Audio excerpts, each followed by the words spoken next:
GDLS Canada, an industry leader dedicated to supporting our customers and the community. When I was little, I probably started the game at 7 or 8 in the Burnaby minor system. Most of the games that we would get into Jack Crosby's car or one of the parents' cars, we'd head off. It was usually a junior game, so my heroes were usually junior players. Dave Evanses in the world, and Rick Orner, and guys. And when I got a little older, I started, actually, I shouldn't say this, but I actually idled a couple of Salmonbellies. Ray Benny, I used to love watching him on the point. Guys like that. But I wasn't I rarely went to a senior game. I didn't have a parent that would drive me to games. It was usually with another player's mom or dad, or would take a bunch of us kids to a game. So I did see the Adanacs play a couple of games. I did, travel to the Forum, watch Bobby Salt play, and when Vancouver was playing out of the Forum, but didn't have a lot of WLA stars, which is kind of strange. But yeah. I grew up in a system under Jack Crosby where, if you were part of a system of a team, and I didn't actually ever really think about scoring records, things like that. I was just part of it was nice to win them if you did, but I can remember Jack, we're 9, 10-year-olds, and if you were getting a little too big for your britches, he'd call you a prima donna and bring you back down to earth pretty quick. And so I didn't tend to really get into all that kind of stuff about winning on a personal level, scoring championships and things like that. But yeah, I grew up in that Burnaby system. I don't know if it was fate or what. My lacrosse life began on a soccer field. And the soccer coach came to me after the game and said, I want you to play lacrosse. And I think it was 7. I said, well, I don't know. Sure. It sounds like I never had no idea what lacrosse was. And he told me to show up. And as fate would have it, that was Jack Crosby. And the rest is history. He was always my coach in junior. And when you're young, you're 7 to maybe even 11, you're a sponge, and when you have good coaching at those levels, it all comes in and stays in. And maybe to a detriment, I think, that I grew up in that system, and that's what we were. We were fast. You head man the ball's up the floor, you fast break, and you run and gun. It's cutting, passing. And there wasn't a lot of one-on-one players out of Burnaby. That's what they were especially good at. It was just a team kind of game. Well, I played my first Mann Cup in 1974 out here in Westminster. Our Burnaby team played against the juggernaut Peterborough PCOs, or whatever they were called at the time. And they had a fantastic team. There was your Plunkett's, your J.J. Johnsons and Green, and they were a stacked team. But they were all 20, 21 years old. They had done their time as a junior player. They were at the top of their game. We had a couple of older players, but I was still in high school. I was in grade 11.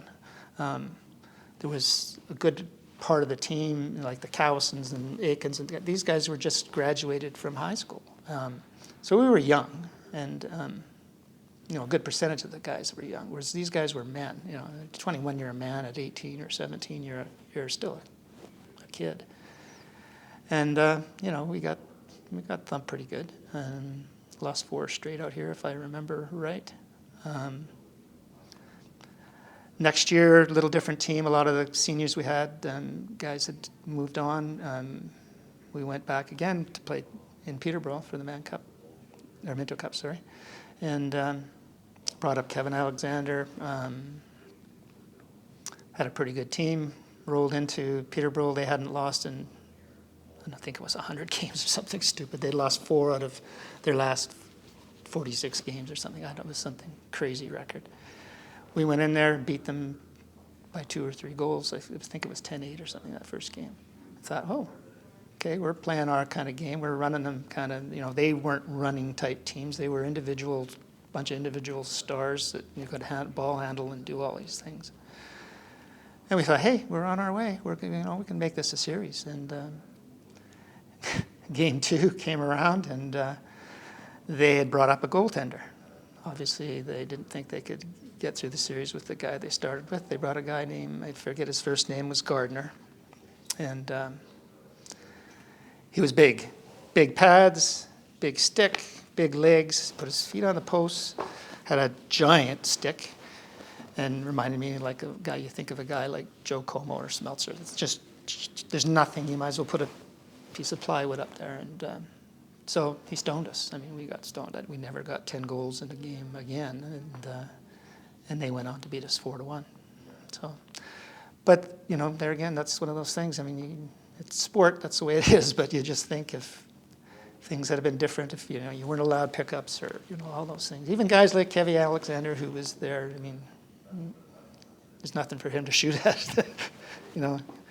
And the reason I say Joe Como is I've been a firefighter I'm retired, but 35 years, and we got together on a team once, I forget the occasion, where we had a fireman's team, and Joe put on the pads, and I just thought, how, you know, in practice and warm-ups and things, how did anyone in the day ever score on this guy? Because, I mean, there was nothing to see, nothing to look at. And the style that I played, if you had a goaltender that moved, because I was on the move, I was always running diagonally or across, and that was my game. If you could get a goalie moving, you could find a way to score on him. And so, yeah, that's always been my sort of nemesis with the Smeltzers and the sort of Mac mods, and this guy definitely Gardner, and he stoned us. So that's the only time I think I've ever thought, maybe somebody should start thinking about the rule book, about size of goals, size of pads, size of sticks, and all those other things. I was only there for 77. I was on the books to play in 78, but that was the year of the World Championship field lacrosse in Manchester, and I was just coming out of North Carolina State. I had a year of Division I under my belt, and I thought I was a pretty big part of that midfield group that was on that team. And so I decided that I probably couldn't play that season, as there was 4 of us from the West that were on that team. There was Doug Hayes, myself, Dave Durrani, Pat Differ, and we would be doing the red eye every weekend back to the East Coast, where we'd jump on a bus with the rest of the team and go down and play in Syracuse and against Navy or whoever. And so it was a huge commitment, and I had sort of committed myself that that's where I wanted to be, because I knew it was a really great opportunity, because there was very few of us on that team that had any field experience. Most of the guys were ex-pro guys in the box game, but there was myself and Cochran and Flintoff and Mike French and Meridian and guys that had some experience, but not a lot. So it was, well, like I say, it was lots of work, and going back and forth to the East and trying to learn the game to try and beat a juggernaut of a team. Like, you just, to say it doesn't give it justice of how talented a team they had put together. I think they had 80 to 100 guys, not just present players, but old All-Americans that were maybe 2 or 3 years out of college or whatever. They picked a team from that group that were legends in the game, and we were going up against that. And I knew just from playing 1 year in Division I, it was my first year in field lacrosse, just what kind of athletes you'd be up against. It was, it was a big ask, and fortunately, we had the best man at the helm that you could possibly imagine, Bobby Allen, who, in my opinion, is one of the great coaches and great men of all time, I think. He, sorry, I'm just getting emotional because some things happened that I'll get into later in it. So yeah, we were in really good hands. He was the kind of guy, and I think I've heard him speak at other times, where you treat boys like boys and you treat men like men, and he treated everyone like a man, because we were all men at that point. And he had a sort of collaborative type of thing. I mean, I remember sitting in hallways and dorms that we stayed at, and we would just, everybody would be talking ideas. He wasn't a guy that would come out and say, I'm going to do it my way. It's the only way. This is what we're going to do. We're going to, he took what skills that we had as box players, and the predominant guys on that team were box players, and to utilize that and to learn what we could of the field game and take advantage of that where we could. And it was just it was a phenomenal time. Unfortunately for me, it was one of the most probably disappointing times in my career, because we were in Manchester. I'd played. We'd been clobbered by the U.S. 28-4. And my girlfriend at the time, now my wife, was trying to track me down. In the days of rotary phones and things, that wasn't so easy to find our team in England. But she found me and gave me bad news that my dad was in the hospital in a coma. And I knew that, my dad and I had talked about this prior to me going, that he was having an operation, and that he had gone through these things before, and so decided that I would go anyway. That was kind of a no-brainer. So at that point, I jumped on a plane and came home, and I missed the final. And I can remember coming into Vancouver. I was in my car and listening to the radio, and we had just, like I said, been clobbered by the U.S. And I don't know if you remember, I think his name was Anastukis. He was a BC Lions kind of guy, but he was a sportscaster at the time, and was on the radio saying how we sent out a bunch of, nobodies to play this game, and, deserved to get what we got. And I was just frickin' livid. I just wanted to go and strangle the guy. But then we all know what happened. It was a fantastic win in overtime where we beat these guys, and I had been struggling, trying to find the scores, phoning radio stations, trying just to get some information out of England of what was happening. And it just happened that I was in the car again, and the score came over the radio. And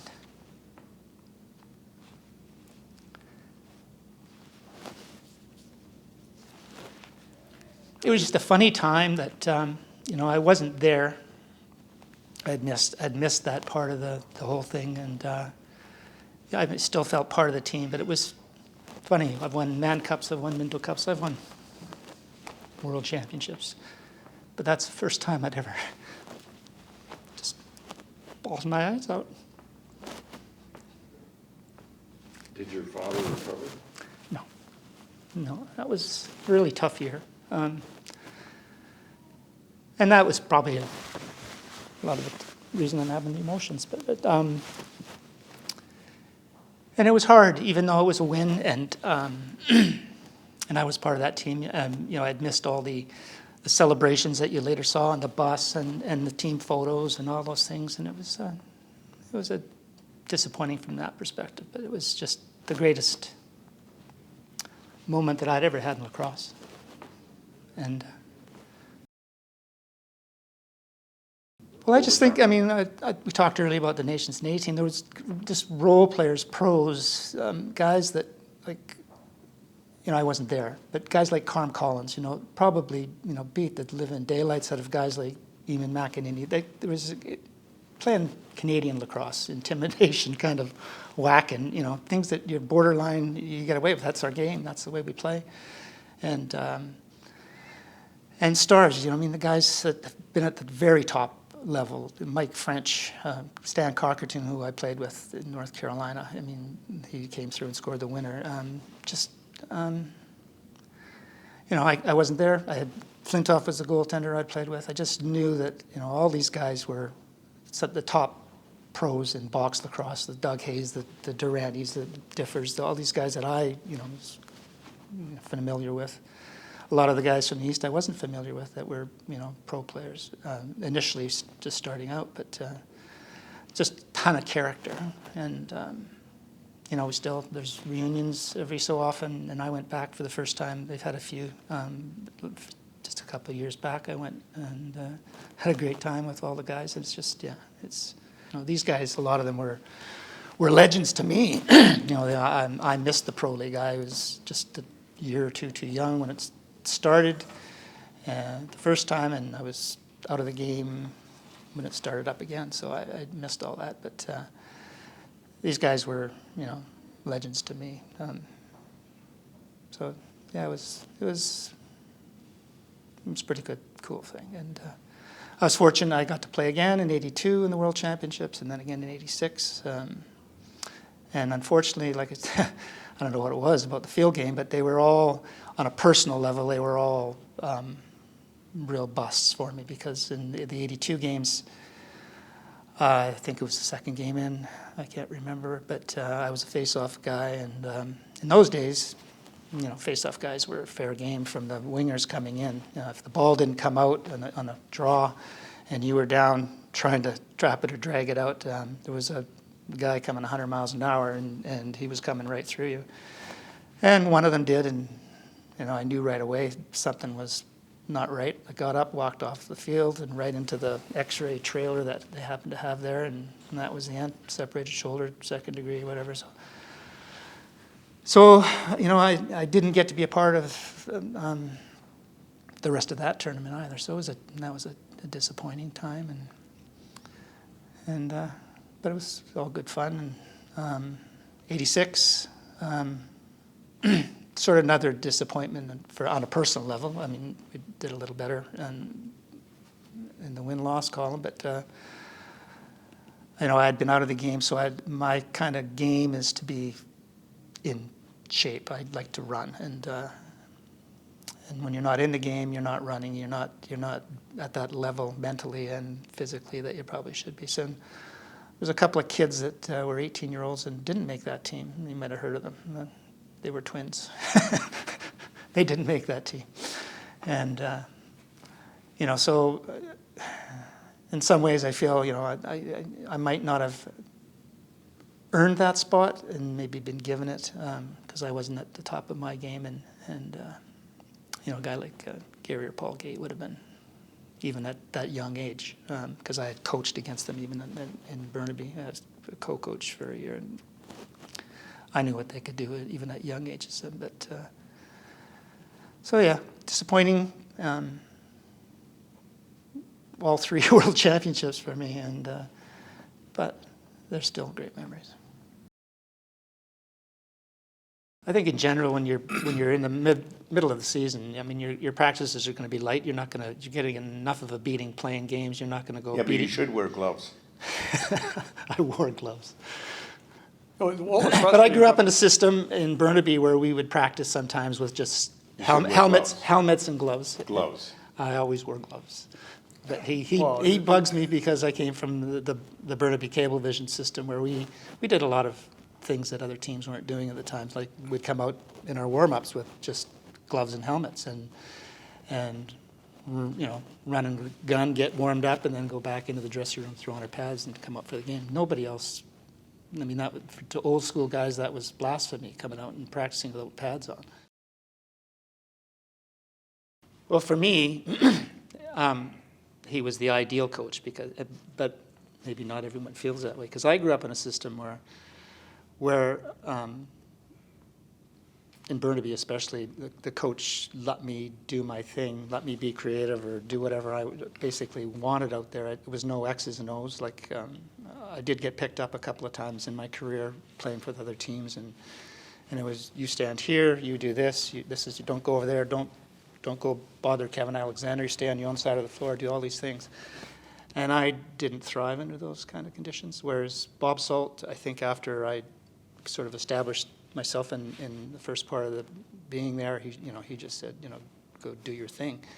And fortunately, I was playing with players that were like-minded and played the same way I did, and it was great that way. So I loved him as a coach, and he had a lot of confidence in me, and when a coach has that, you have good feelings about him. Our team in '80 was the same kind of team that I had grown up with Cablevision. We were a run and gun kind of team. We adopted that kind of style. I don't think we had an all-star player. Maybe Who was your goalie? Which era? Benster? For a couple of He years. couldn't throw the ball. No, but we grew up with a system of, I mean, someone would get into the crease and the first pass would be boom, boom, boom. It was, it was total movement, run and gun, get the ball up the floor as quick as you can, because, I mean, the statistics don't lie. I mean, no, it doesn't matter if you're playing with a puck or a ball or whatever. In transition is where you're going to get a majority of your goals if you do it right. I mean, you're getting up the floor, you're going to have a 3-on-2. Even if you're a 3-on-3, you got a defense that's moving backwards, you're going to get more quality chances playing that style than you are, changing a lineup, getting out there with 15 seconds left to play. I mean, it was close to when I first started playing with the Adanacs, but Bobby Salt said, I'm going to play you with Jimmy Aitchison.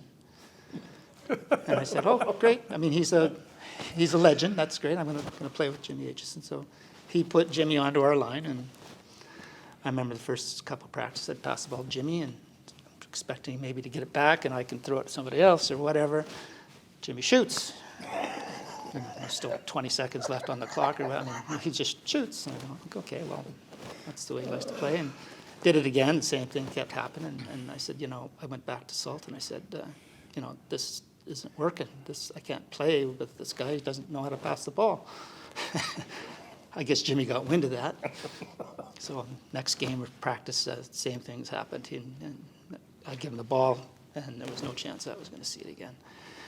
And then it finally dawned on me that a couple of times I could see the smirk on his face. And finally, the ball started coming fast and furious. I mean, he started passing it, but he played me along for a little while. You weren't getting the ball back kind of thing. And then from then on, I mean, he was part of a line till he stopped playing, and we had a great line. I don't know, there's things that you're sad to see go, like when I started playing in the wooden, like all of us in the wooden stick era. I mean, a wooden stick was a living thing. I mean, you would go choose one. It would take you all day in a barrel to find this one creature that you were in love with. And you would live with it. You would alter it. And then you'd go to a game and you'd smack it over somebody's wrist and break it and have to put fiberglass all over it. But it was still a living creature. No two were alike. You spent all your time with them. And then I went to field lacrosse and played field lacrosse, and I came back, and my first WLA game was with the field lacrosse stick, because these things were uniform. You could break them, you could do anything you want with them, you just pick up another one, and 2 minutes later, you can have it shooting the same way your old one was. So it was a new era, and there was no going back to wood. I mean, it's a shame, because it was a beautiful thing, the old wooden sticks. Yeah, and the game changes as far as offense, defense. I mean, I was not one that stayed in the game, so I didn't see the game a lot once I quit. But I did see it a few times on TV, and there was a few games where I thought, this is ridiculous. You're watching teams that are taking their time, kind of complete change every time there's a change of ball. That's evolved, unfortunately. Like I say, I think the cream of the game is the fast break and the transition. Doesn't matter if you've got skates on or whatever. It's what makes the game exciting. It's fast, but it evolved into teams still being able to do that, still transitioning. And if there was nothing there, they'd do their change. They'd get their offensive guys out there, and it works for me sometimes if you've got the lineups to make that happen. And I think part of it happened because, I mean, you went to pro leagues where you had lots of players needed and only handfuls of those franchise kind of players. And so if you're going to have people pay to come and watch a game, you want those franchise guys on the floor all the time.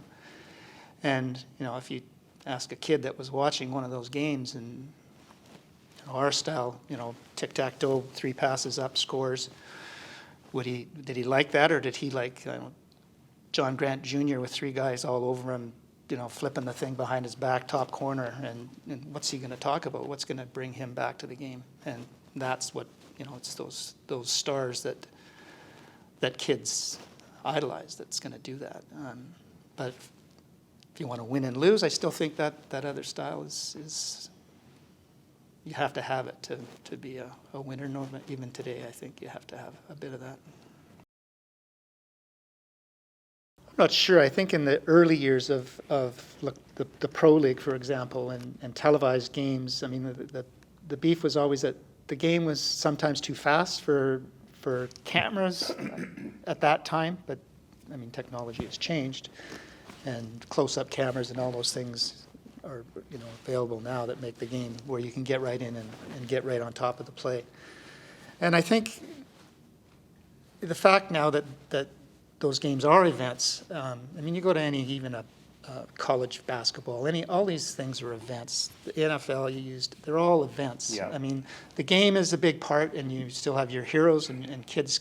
If you have a minor system in those cities where they are, you're going to bring kids into the game, even though it's an event. And I think you have to go that route. You have to make it big, loud, and but yeah, as to why it hasn't really taken off, I don't know, because like you say, when you've played the game, you know that it's just a fantastic game to play. So I don't know where we lose in the translation. I guess it's, yeah, so I hope somebody figures it out, because it's a great game. Well, I mean, the rules changed over, you know, where you could be on the crease. As far as scoring a goal used to be, you know, you couldn't break the plane with your stick and things like that. And fortunately, they changed that, you know, as long as your feet were outside of the line or whatever. And you got the air gate thing going with the gates in field lacrosse, you know, coming from behind the net and flying over the top of a goaltender and bearing it, you know, as long as, you know, they left outside of that line. And that added excitement to the game. And, you know, this advent of the newer sticks where accuracy is so much better than with the old sticks. You could shoot harder, faster. You know, you could pick your spots a lot. I mean, they were so uniform. The ball came out exactly the same way every time. And, yeah, it's sometimes amazing watching, you know, how, you know, then you have a guys, you know, the pure shooters like Kevin Alexander who would shoot under you, over you, through you, around you, and pick a, you know, a spot that you swear you couldn't put a lacrosse ball through, but he could do that from, you know, 30 yards away. So, yeah, it's good shooters, good goaltenders. Well, I practiced a lot along with all the friends that I had. I mean, I lived in the shadow of Confederation Park box. All my friends lived literally beside the box. I mean, they could throw a lacrosse ball from their back door into the box. And so I spent every day of my life, you know, at a young age, down there with friends, just shooting. And I don't know where it happened, where I got this notion that getting the ball away quick was more important than having a hard shot. Like, I mean, I think if you asked anyone that I played in the WLA with, I couldn't break a pane of glass with my shot. And it wasn't, you know, I played with big shooters like Dan Perot and stuff, but I wasn't gonna kill you with a big shot standing out in the shooter's spot or something like that. But I found that, you know, when I was on the move and I got a pass and I already knew where the ball was going before the ball hit my stick, because, you know, you're moving, you know, the goalie's probably moving because he's seeing that you're moving. And, you know, I was always taught by Jack Crosby. He says, you know, when you're moving, you always shoot where the goalie is, because he's moving towards you, and he may, you know, have a natural reaction with his stick or kick a leg out, but he can't change the momentum of his body once he's started to move. And you got a guy that's moving his weight, he's only going one way. In the split second that the ball has left your stick, and it wasn't hard, like I think Greg Thomas even mentioned, you know, Wayne Goss didn't shoot the ball hard, but it was going where he wanted it to go, and he was probably moving when he shot it, and that's kind of the player I was. Like I say, I wasn't going to beat you one-on-one. I was going to beat you one-on-one when I didn't have the ball, because that's where I'd like to do my thing, running off of guys, doing, you know, different things. But yeah, I think, and that's where the flat stick came from, and that came at a really early age, because I remember as a peewee, or I think it was peewee, we traveled back east with Jack, and I remember billets, staying with billets, and some of the parents were going, well, how do you play with a stick? It's like, it was literally flat. I mean, I progressed to a pocket that, you know, I had to at some point, but I just liked that. idea of almost, batting something. Kind of, it was just bang, bang, and so that's what I sort of developed. Is when you play the game enough, you just go back to what is successful. And for me, it was if my legs were moving, I was successful. And there was a lot of years where I wasn't in shape and my legs weren't moving, and I was a pretty average or below average player. It wasn't so. When I was in shape and my mind was in shape, I was above average player. Simple as that, Oh, hugely, and that's a good question. I mean, like I just said, I think your head, the game, you love the game. I loved the game all my life, but when you got to a point where you were married, you had a couple of kids, you had a mortgage, you had a wife that worked long and hard, and you just couldn't devote your headspace and your time into all those things I just mentioned, being in shape and really committing yourself to the game. And I probably noticed that in production. It just goes, through the floor, and it did. And I think that was why. I mean, it's a lot of other guys were very successful having kids and family and played long season, many years. But when I started to lose interest because of that, I think it was just time to go. I gave up the game way early. I mean, I didn't play long in the league. I think 84, and then I was traded to the Bellies in 85 and played a season.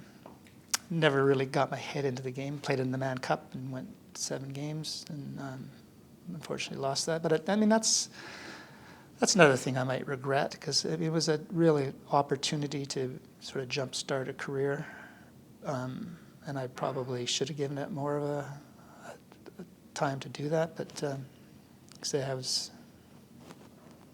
at that point, your kids and your life and your work. I was a fireman, and you work in shift work, and you got to do shifts, get shifts off, and you've got a wife that works, and when you get a shift off, it's everything impacts something else, and it was just time to go. So I gave it up. Unfortunately, it's one of the parts of the game that I don't have many regrets. I've had a lot of disappointments, but I've only got one regret, is that the game was me. I became everything that the game gave me. The parents, the coaches, the people that did fantastic things for me to succeed.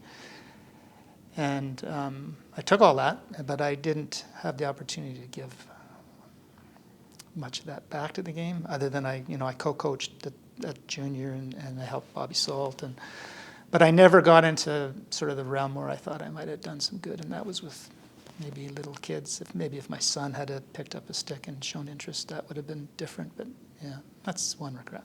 I don't think I was good at it. I was good as a co-coach, where I liked the nitty-gritty, the inner workings of the game, where you could maybe talk to a player one-on-one about things to do, the little intricacies of anything, face-offs, whatever it may be. But I don't think I would have ever succeeded as a bench guy, the boss kind of thing. But I was, unfortunately, I was hard on coaches, because if I learned to play the game a certain way, and when they had a different perspective on the game, early in my career, it was hard for me to get on board with that. But finally, it didn't take long to realize that there was more than one way to skin a cat, and more than the Burnaby Cablevision way of winning lacrosse games. And when you see the PCOs and you see all these different teams and winning teams and how they did it, it wasn't the way I learned to do it. So the game of lacrosse has got lots of ways to win. And you have, yeah.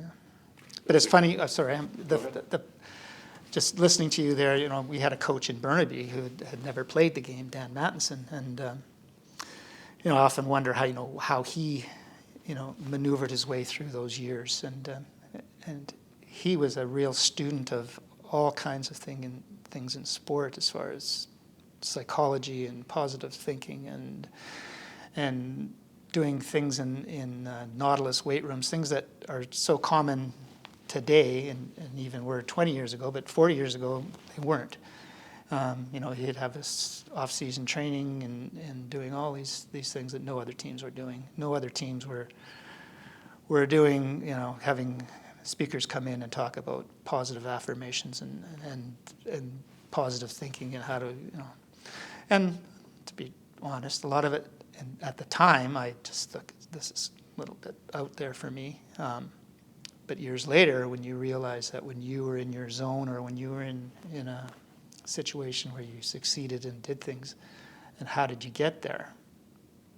They were all part of things that they were talking about then. But those, when you were young, you couldn't translate that into. You couldn't. What I'm trying to say is, if you know the whole idea of is positive thinking and going into a game, you can't turn on a light switch and all of a sudden think positive and do it. It's a long build-up of getting to that point. Yeah. I think some of my friends in junior, especially junior A, I think a couple of them have called me that efficient. I didn't do a lot of moves. I wasn't it was pretty straightforward, pass and run, and like you say, I played with a very shallow pocket, so it was a quick stick, so it was just a boom, bing, bang, boom kind of thing, you know, and so yeah, it was not a lot of wasted time. I was always told, you know, Jack Crosby would just say, you got the ball, you either get rid of it, shoot it, or beat someone one-on-one, and I couldn't beat anyone one-on-one, so I was either going to shoot it or pass it, and that's basically was my game, run and shoot. Yeah.